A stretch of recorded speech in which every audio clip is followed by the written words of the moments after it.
Well, good afternoon, friends. Bill here again, closing out the bowl week. It's been a busy couple of weeks so far, and David Robert is with us today.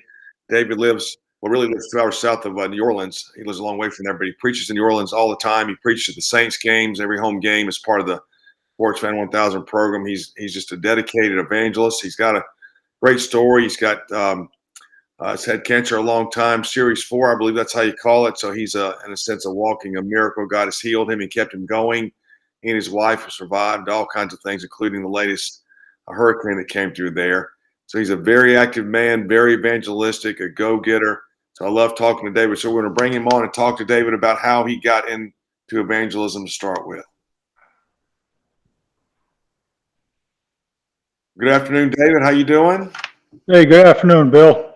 Good. How is it in Louisiana today?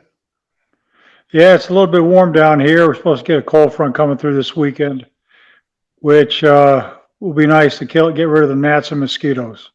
Wow, man. So you live down, what do you call it down? I've looked on the map where you live.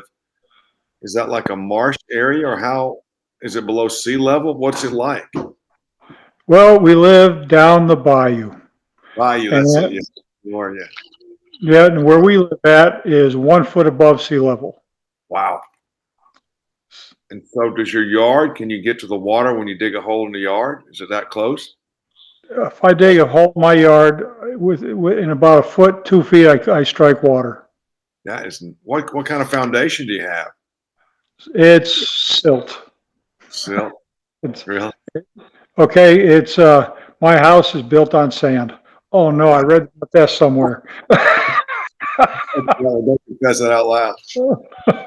Well, if people live down there? Obviously, it's safe because you live down there, but do you live down there because there's jobs, or how did the whole area get developed? It would seem to be kind of something people wouldn't want to do originally, but why are you there? Well, I had 26 years in the military, worked as a pilot, and when my last tour in Germany, I asked to be transferred to the Bible Belt. So the next place I was stationed was Fort Benning, Georgia.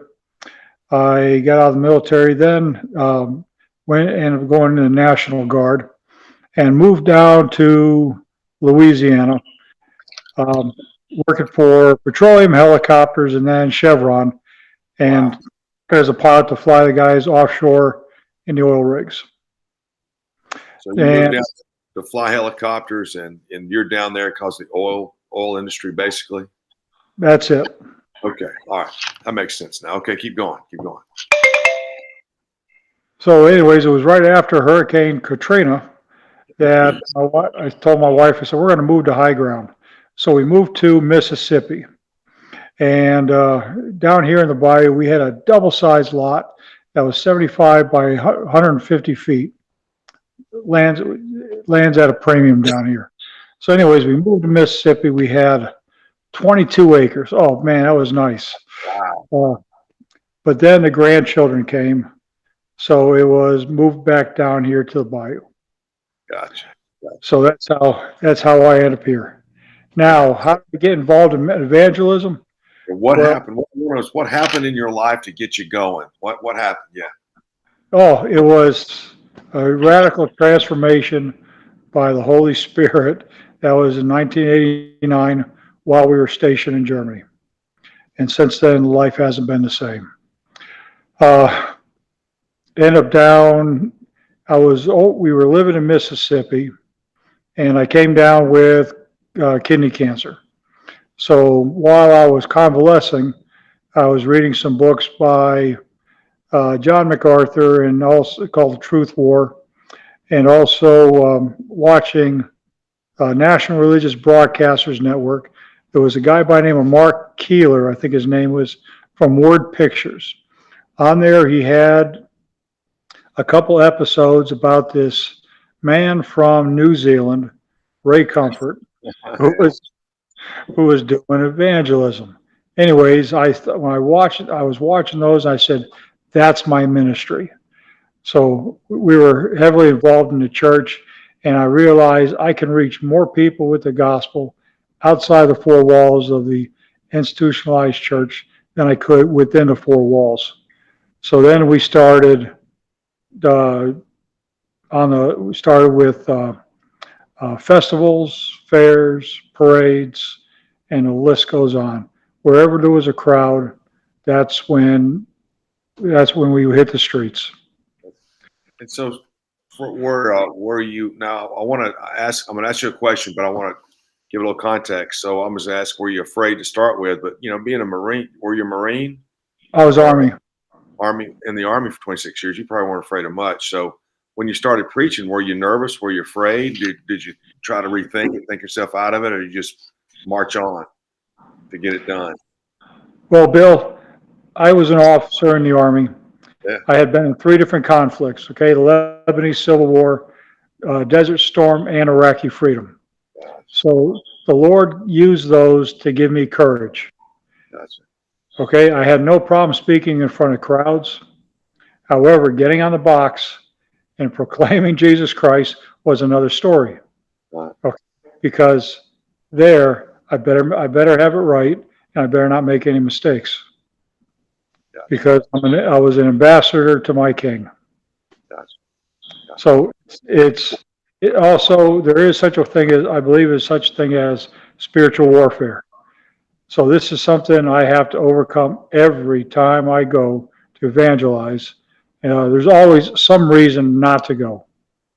But so that's where the prayer comes in. Lord, give me courage, give me strength. Let me go out and hit the streets proclaiming Jesus Christ to the lost. Because I got to ask you, Bill, is it worth it for one? Oh, Yeah. Sure. What is your, so there's 2 parts to this question. What is your preparation in light of, I imagine you go out, quote, all the time. How many days a week do you typically go out? So what is your preparation with given your busy schedule to fuel it? Well, right now I'm retired. I'm medically retired. I had kidney cancer once, and it metastasized to my left. So I had my kidney removed, metastasized to my left lung. I had a portion of that removed. So I had my surgeon tell me, Dave, you got cancer in your right lung too. I said, well, that I didn't know. So it all depends how I feel, because some days I just don't have the energy. But what my preparation is digging into the Word of God, coming up with a topic. When I go to different places, I try to do topical studies. Okay, and the reason is because I don't have the same people there all the time, and the situation varies.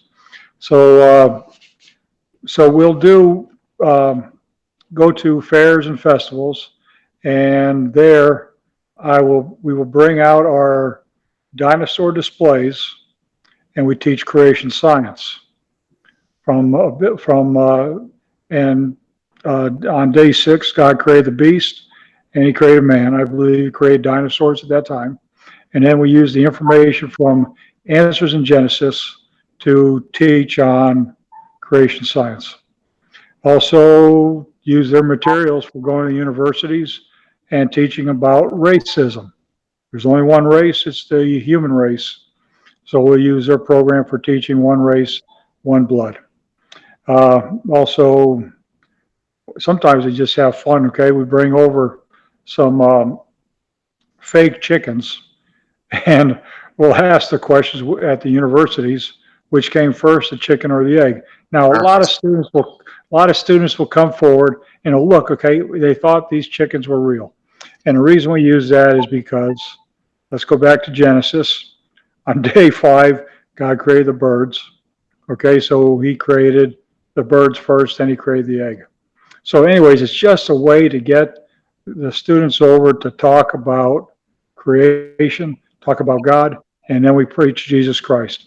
That's the goal every time, is to preach Jesus Christ. Now we'll go to Nicholls State University on Tuesdays and try to go there that's in Thibodaux, Louisiana, try to go there for 4 hours. And then we go to Southeastern Louisiana University in Hammond, Louisiana, and that's with David Grantham's group, and that's going to be on Thursdays. I go there for 4 hours. And then we've got on Saturdays or Sundays sports fan outreach in New Orleans. Go there for 3 hours prior, 3 to 4 hours prior to the Saints game for preaching on the streets, passing out gospel tracts, passing out Bibles, doing one-on-one evangelism.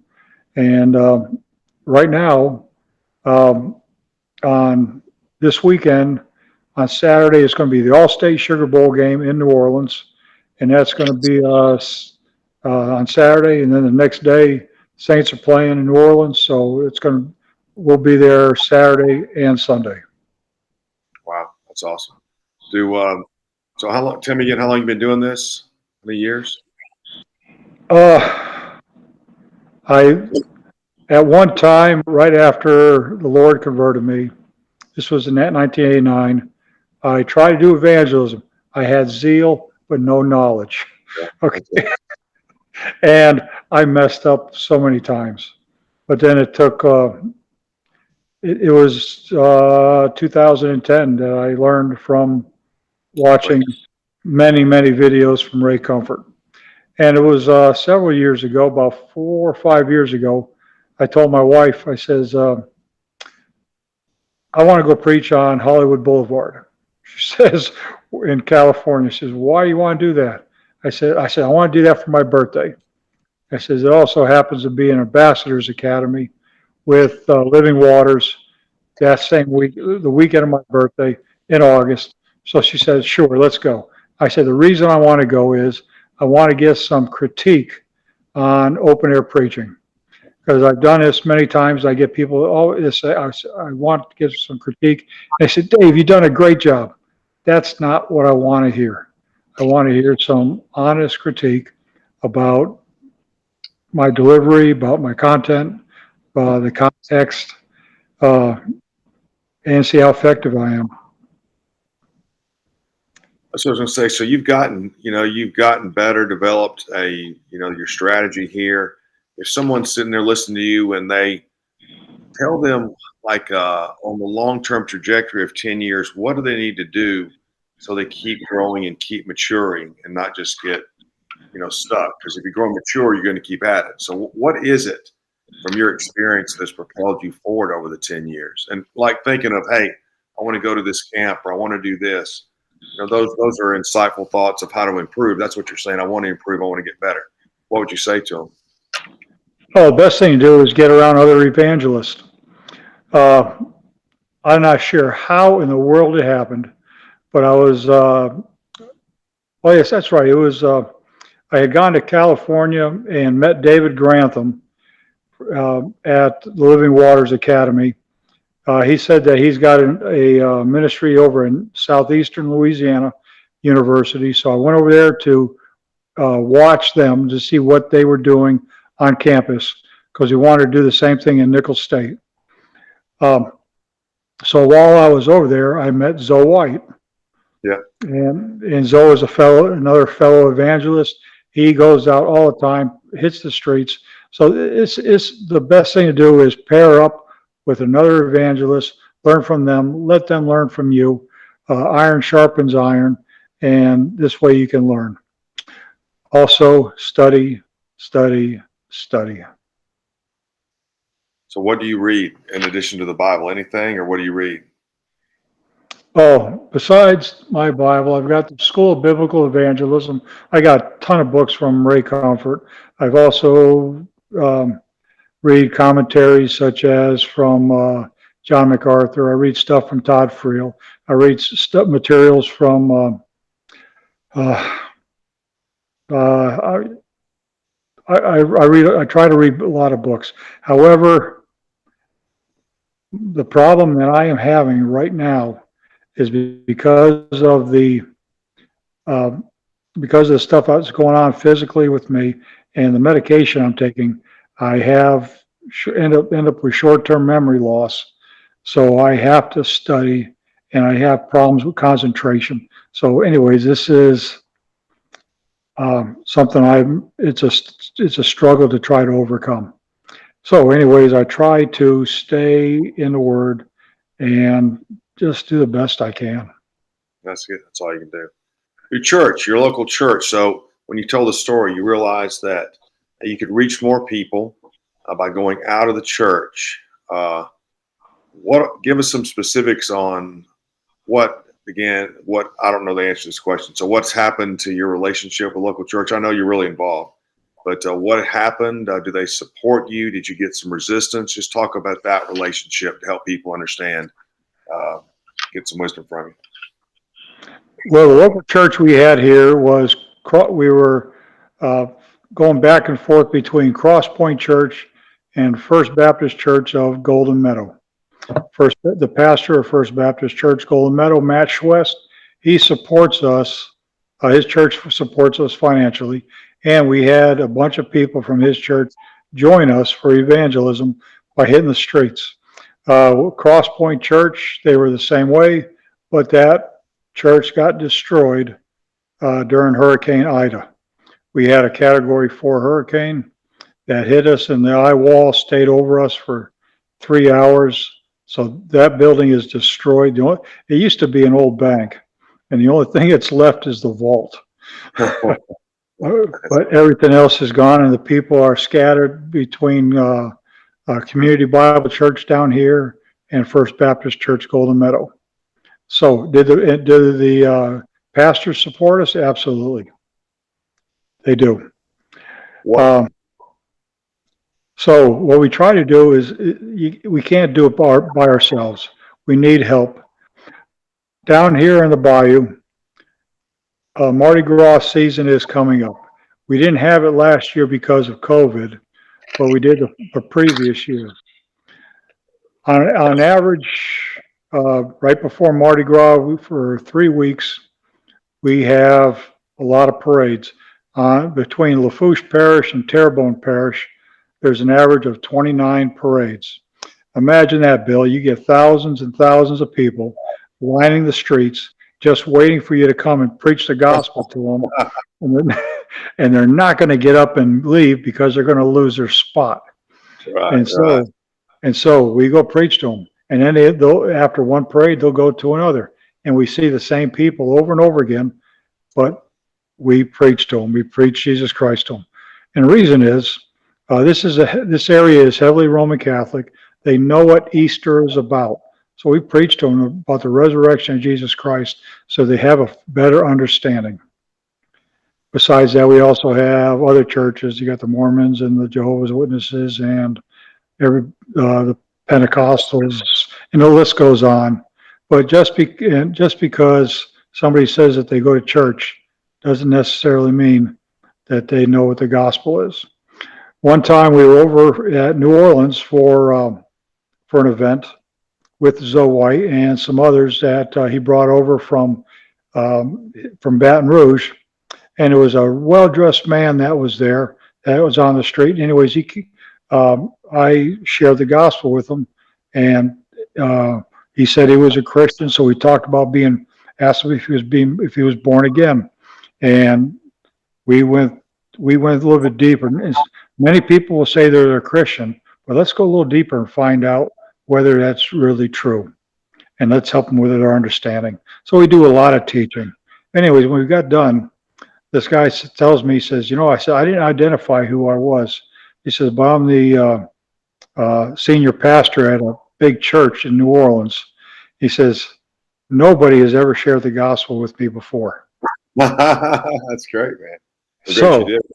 So preach the gospel to everybody. That's awesome, man. Do you have a strategy, so to speak, a suggestion for interacting with your local church, with your pastor? Because evangelism takes a lot out of you, especially you get older in general. But then you're sick. What is it you suggest guys to do to really maintain a lively, but realistic relationship with your pastor? So, what's your suggestion there? Feedback to the pastor. Yep. Give feedback. So describe that. Let them know that you're actively engaged. I do this every week. We'll send just a little text about where we're going and sometimes a little bit about what we did. Last weekend, I was over in New Orleans and passing out 25 Bibles, 25 gospel tracts. Most of it was to the locals on the street. Now, what's nice is that the locals will see you every time, and they come over. They're not afraid of you. They know who you are. The local police know who we are as well, because while they're out there directing traffic, I'll go out and give them bottles of water. Yeah, So it's a nice relationship. And then with the locals, they'll come over and they'll ask you for prayer. So it's nice. And also, we're also going to get them that they're going to ask us for money. So I'll give them $1 if they'll listen to me for a minute. So I'll share the gospel with them. Is it worth it for $1? Yes, because it might be planting a seed right now, but you just never know. all right. That's a great point. Developing relationships. Did you know to do that early on? Did you learn to do it? How did it come about? Military, you got to give feedback. Gotcha. So when I was in the military, we go out on different operations, and we come back, we debrief. And it's the same thing. We go out and and come back, talk about lessons learned. Sometimes what we do, we would go sit at a restaurant and go through everything that we went through and how can we improve. And then we'd get different suggestions as well. Stuff that you might have messed up on that we can learn from. So feedback, obviously in the military, you learn about authority as well. Did that help you in appreciating the authority of the pastor? Comment just on authority sort of being in a chain of command, how important it is to sort of honor it, if you will. Well, I tell folks that the pastor's job is primarily to preach and teach within the 4 walls of the institutionalized church. Our job is primarily to preach and teach outside the 4 walls of the institutionalized church to give people a reason to go inside those 4 walls. The average pastor works 60 to 70 hours a week. There is no way that we can expect him to do everything, such as going out and doing evangelism with us. He's got his job, we have ours. And we just have to respect that. They are grossly overworked and underpaid, so we have to support our pastors. And I don't know where I was going with this, but by understanding what the relationship is that with the feedback, they know what we're doing, so they give us the authority to take some of their people in the church to go out with us. So they have to trust us that what we're going to be teaching them is correct. So you recognize their authority, you give them feedback, and that builds the trust, and then they're willing to sort of send people out with you, essentially support you. That's kind of the 1, 2, 3 steps to it all. Correct. In general. That's interesting. Now, what was nice is that because we just recently had Hurricane Ida, and that was August 29th of last year. This year, that it opened up an opportunity for us to share the gospel with a lot of people that were coming to the different churches to get supplies. And people were more open to spiritual things, such as, if God is a good God, why did he allow this to happen? Okay, in other words, the question is, why did God allow this to happen to good people? Well, guess what? We're not good people. That's good. Yeah, you sent me some pictures. That was amazing. All those people coming through the church. Y'all really responded well. And did anybody? Well, that doesn't matter today. Let me ask you this. A couple more questions will be done. So on going to different events, festivals, Mardi Gras is certainly unique, but festivals, concerts, stuff like that. What led you to go to those places, even the campuses? Were you just looking for people? Did you have an understanding of these particular events? So again, if let's say you're talking to somebody who's never been to evangelize, but they want to go, and you're trying to say, think of these kind of places, how would you help them understand what type of places to look for? I was looking at a website called MTA Bible. The guy who runs that is, his name was Steve Hudgick. Steve actually came from the same hometown I did, up in Massachusetts. but he died earlier this year. But he's got a terrific website, lots of information on there about fairs and festivals. So I was looking at it and trying to come up with an idea. And he had one that says, touch real dinosaur footprints. Well, the hometown we came from had a dinosaur museum that you could buy dinosaur footprints right off the shelf. They were all over the place back in our hometown where I grew up. So I started using that for teaching creation science because nobody down here has seen those things. So that was a great opportunity to get into the public schools, also to use that stuff for fairs and festivals. Now, why do we do that? Because it draws a crowd. It draws lots of people. Now, I would rather reach a lot of people in a short amount of time than one person in a long period of time. To do that, that's discipleship training. Okay, I know it's a matter of numbers. We have to go through it, try to reach as many people as we can. And quite frankly, Bill, with cancer, you don't have a lot of time. So we're trying to make the most of it by going to areas that have crowds, which is why we go to the universities and New Orleans.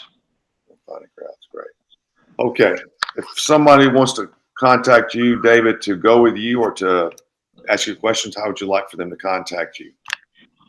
Best way is to contact me through our website or the email address, which is graceandtruthevangelism@gmail.com.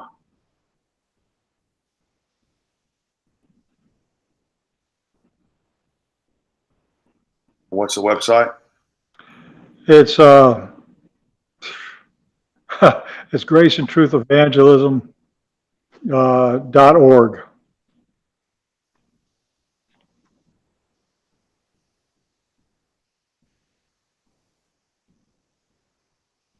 And the email address again is graceandtruthevangelism@gmail.com. Okay. All right, a couple more will be done. So if if you had a guy again in front of you and he wanted to do evangelism, so you didn't have to convince him to do it, but what would be your primary suggestion to him to get started? Come along with us and watch. And if you can have the courage to have a fistful of gospel tracts and just hand one out at a time and ask people, did you get one of these? And just build the courage by passing out gospel tracts and watching the other people to see what they're doing.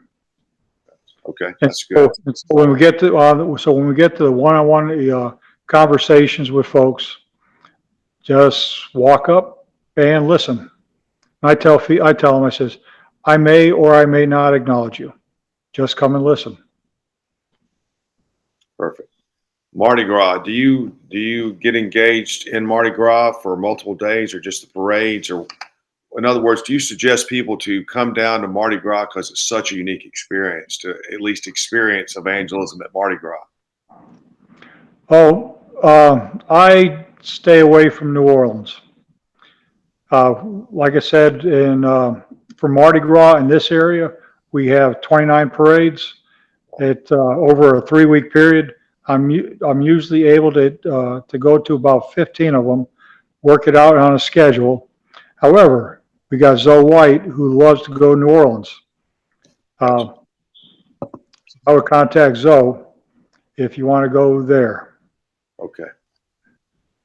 Good answer. So this might be too big of a question or might not be anything in it, but from your military experience, I've often, you learn so many lessons there really in interacting with people. Did you learn a lot in the military, like lessons there that are applicable to us that we typically don't employ? Here's a great story. One time my wife and I were volunteering at a religious retreat at Kransberg Castle. while I was stationed in Germany, I was the general's pilot. So we had a 3-star general whose name was Jack and a 2-star general whose name was Don. While working over at that facility, that castle, in the men's room, there was 2 men that were working there. One was scrubbing toilets, the other was scrubbing the floor. And they had a name tag on. One's name was Jack, the other's name was Don. So here it was, I knew these guys because one was a 3-star general, one was a 2-star general, cleaning toilets and scrubbing floors. So who is it?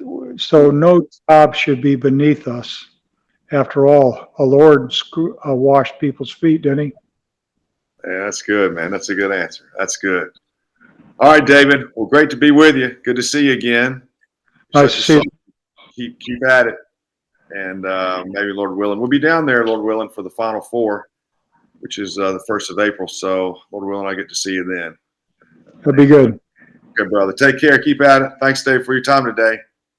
Yeah, thank you, Bill. Nice seeing you again. Okay. All right. Bye-bye. God bless. Bye now. Our friends, what a treat to talk to David. Wow, that was an unbelievable ending to the whole discussion here. So you heard a lot of good wisdom there, and I hope you'll apply it and contact David and ask him more questions. And if you're in the New Orleans, South Louisiana area, go and join him. I mean, he's so right that going and watching is really the best way to get started. And he's out all the time, and especially if a guy like David wants to help you get started and is really trained in helping you get started, that will be a beneficial time for you as well. So thanks again to be with David. Hope you guys enjoyed it. Listen, friends, life is but a vapor. Get out there and preach the gospel somewhere. Talk to you soon. Thanks for tuning in.